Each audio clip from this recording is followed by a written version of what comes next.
시청자 여러분 안녕하십니까? 시민의 눈높이에서 질문하고 한국 사회에 화두를 던지며 더 나은 내일을 만들어가는 뉴스프리즘 시작합니다. 이번 주 뉴스프리즘은 연합뉴스TV 개국 10주년 특집으로 준비했습니다. 기후변화 위기, 언론 매체를 통해 이미 다들 심각성을 접하셨을 텐데요. 탈석탄, 탈원전을 둘러싼 갈등은 여전하고 위기 대응은 느리기만 합니다. 왜 그럴까요? 함께 보시겠습니다.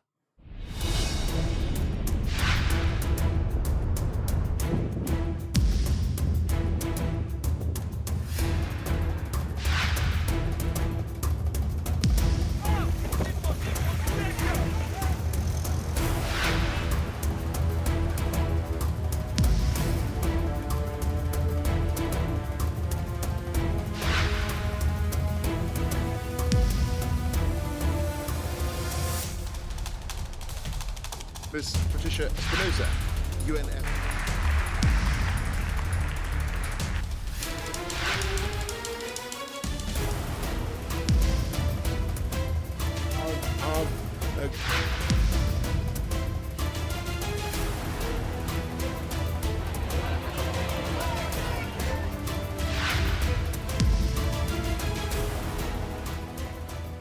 탄소 배출과 그로 인한 기후변화 위기를 방치할 경우 공멸할 것이라는 데는 어느 누구도 토를 달 수 없을 텐데요. 경고와 우려의 목소리는 계속 나오고 있지만 대응 조치를 놓고서는 온도차를 넘어 파열음이 심합니다. 첫 번째 리포트는 제가 취재했습니다. 지구촌 갈등의 현장 함께 보시겠습니다.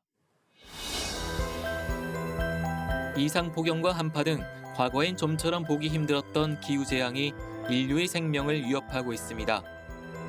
지구온난화를 방치하면 인류의 파국이 올 것이라는 인식은 이제 널리 퍼져 있습니다.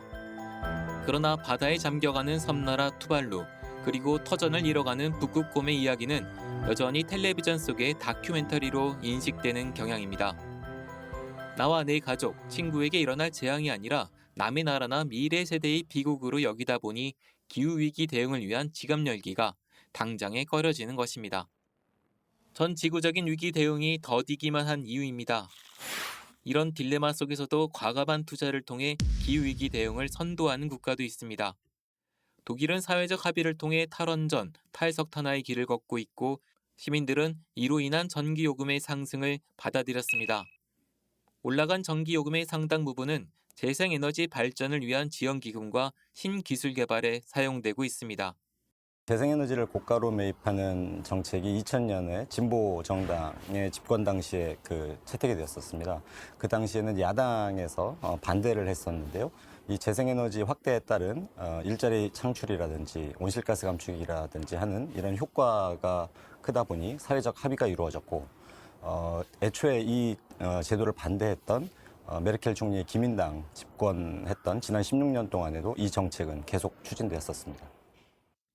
돌이킬 수 없는 재앙을 막기 위해 사회적 비용 지출과 공동 분담을 감수해야 하는데 누가 얼마나 낼 것이냐를 놓고 계층 간 세대 간의 치열한 갈등이 따를 수밖에 없습니다.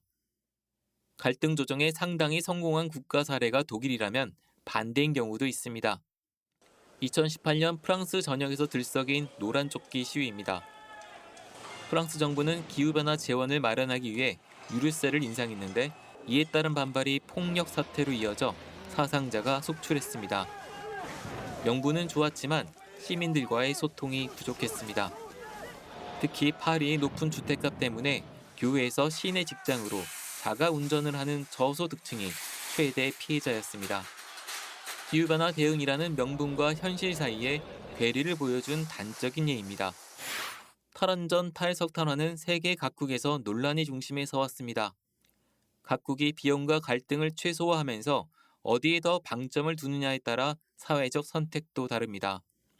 독일은 원자력에 이어 석탄도 버리기로 한 반면 프랑스는 원전을 껴안았습니다.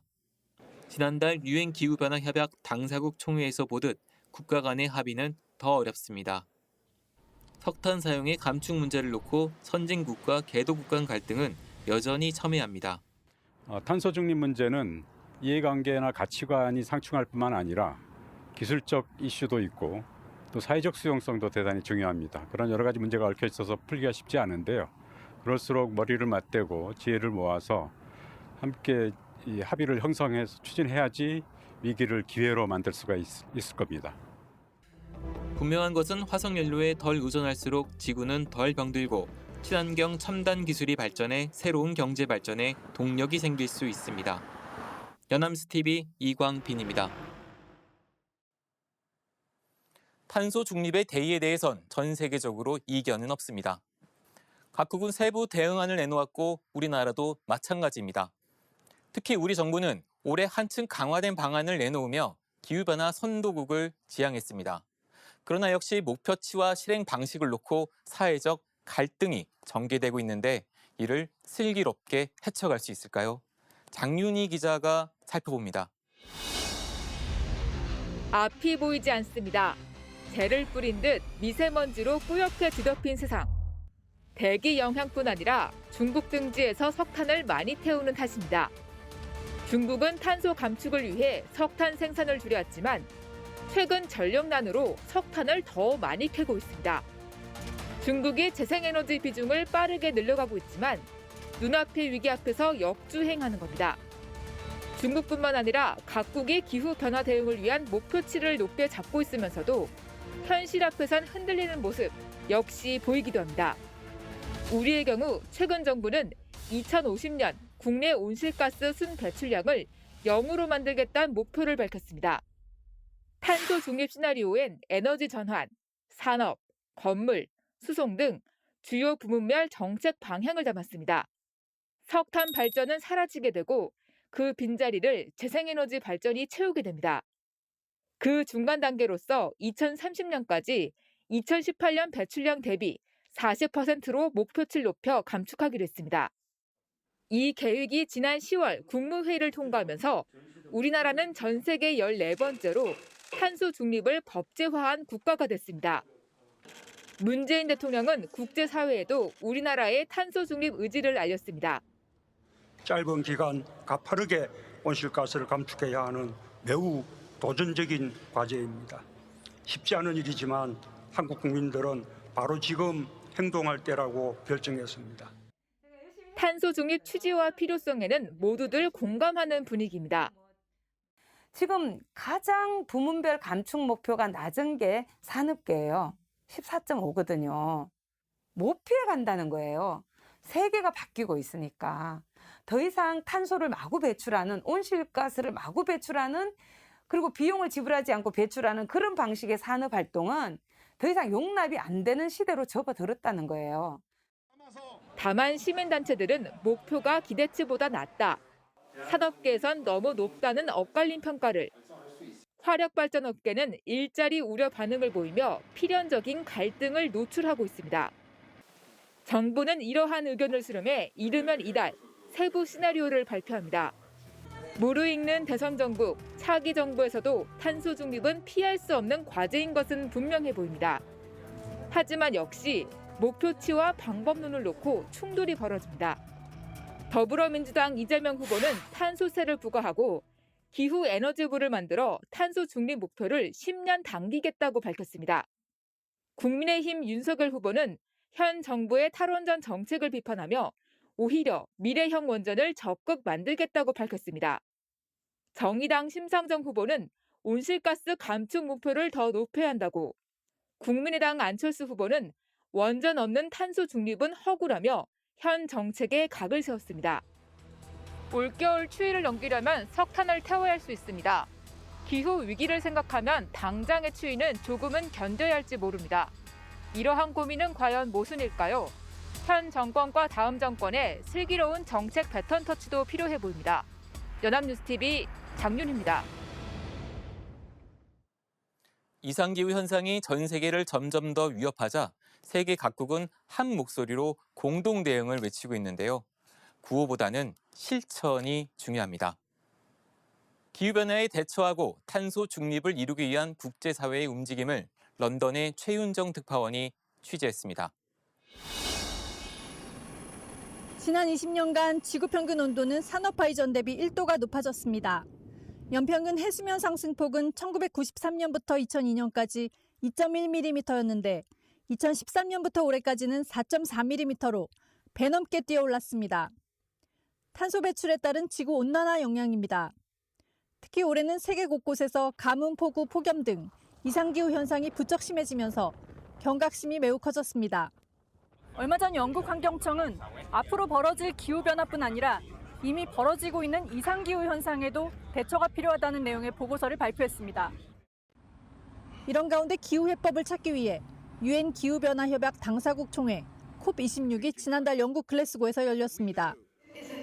목표는 1.5도 사수, 지구온도가 1.5도 이상 오르지 않게 막는 것이었습니다. 이를 위해선 2030년까지 온실가스 배출을 2010년 대비 45% 줄이고 2050년엔 탄소 중립을 달성해야 한다는 것이 유엔의 분석입니다. 탄소 중립이란 온실가스 순 배출량이 0인 상태입니다. 한국을 포함한 주요국들은 이에 맞춰 2050년 탄소 중립 달성 계획을 발표했습니다. 그러나 산업화가 한창 진행 중인 중국, 인도와 화석연료 주요 생산국인 러시아, 호주, 사우디아라비아 등의 입장은 달랐습니다. 중국, 러시아, 사우디 등의 탄소 중립 시간표는 2060년, 인도는 더 늦은 2070년입니다. 선진국과 개도국이 격돌한 지점은 석탄입니다. 의장국인 영국은 석탄 발전 퇴출을 핵심 의제로 삼아 밀어붙였습니다. 결국 글래스고 기후조약에도 석탄이 들어갔습니다. 한편에선 선진국들이 지금까지 온난화에 책임을 지라는 압박을 받았습니다. 개도국과 섬나라 등 기후 취약국들은 선진국의 연 1천억 달러, 약 118조 원 기후기금 약속을 지키고 해수면 상승 등 기후변화 문제에 적응하는 데 필요한 자금을 더 내라고 요구했습니다. 이렇게 이해관계가 다르긴 하지만 기후위기 앞에서 아무런 합의 없이 지나갈 수 없다는 절박함에 세계 각국은 불완전한 대책이나마 서명을 했습니다. 이번 COP26 총회 결과를 두고 획기적이었다는 긍정평가가 있는 반면 기대 이하였다는 비판과 함께 실현 가능성을 우려하는 목소리도 나오고 있습니다. 기후 대응에 실패하면 인류는 대량 이주와 식량 부족을 각오해야 합니다. 자국의 산업자본 보호, 미중의 패권주의, 개도국 자금 지원, 국가 간 불신 등 극복해야 할 장애물이 아직도 많습니다. 보리스 존슨 영국 총리는 지난달 G20 정상회의 참석차 로마로 향하며 로마 제국 몰락을 예시로 들고 기후변화가 문명세태로 이어질 가능성을 경고했습니다. 인류 공동 목표 실현을 위해선 국제사회의 행동과 연대가 그 어느 때보다 필요해 보입니다.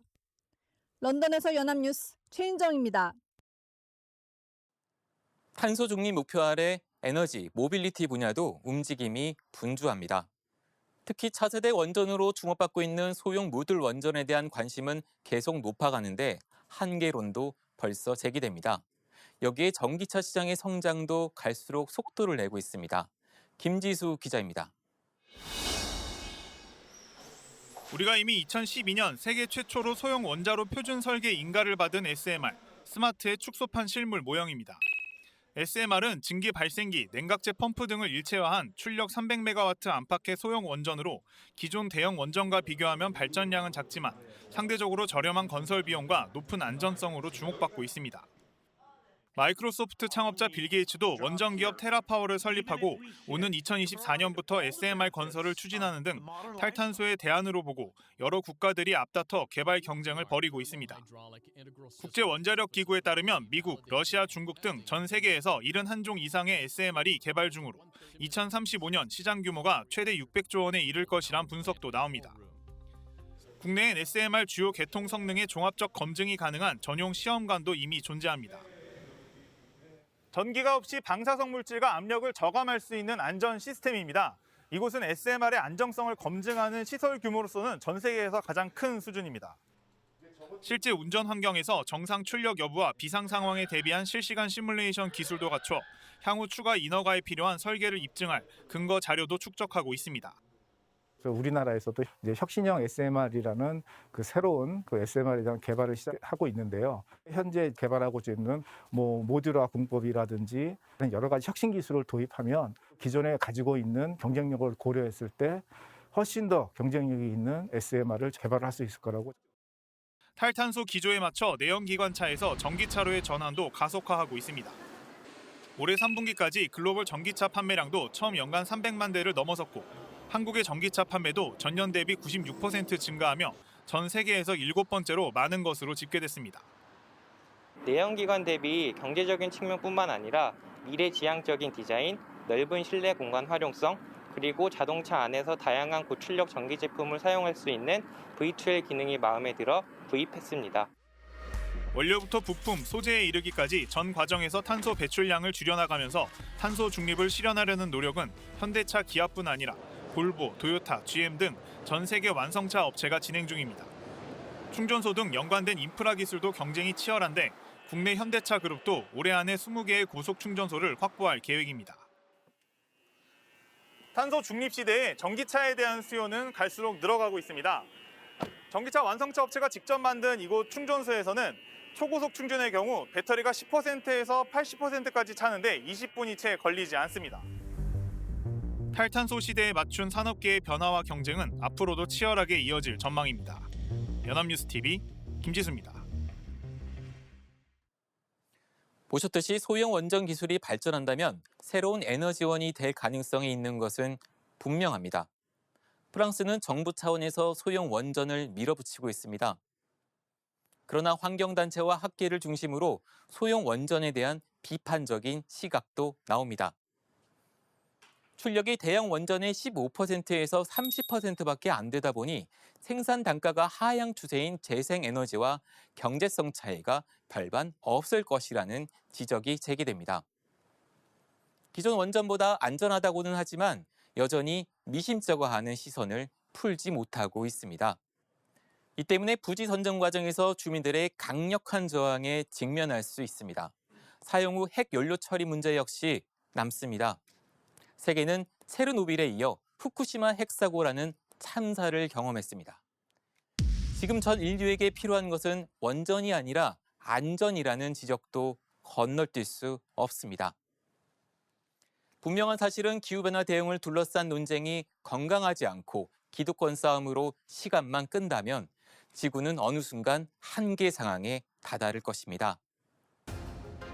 그때는 지구가 인류에게 감당할 수 없는 비싼 청구서를 보낼 것입니다. 지구는 병들지 않고 인간에 의해 변화할 뿐입니다. 아프게 될 것은 지구가 아니라 바로 인간입니다.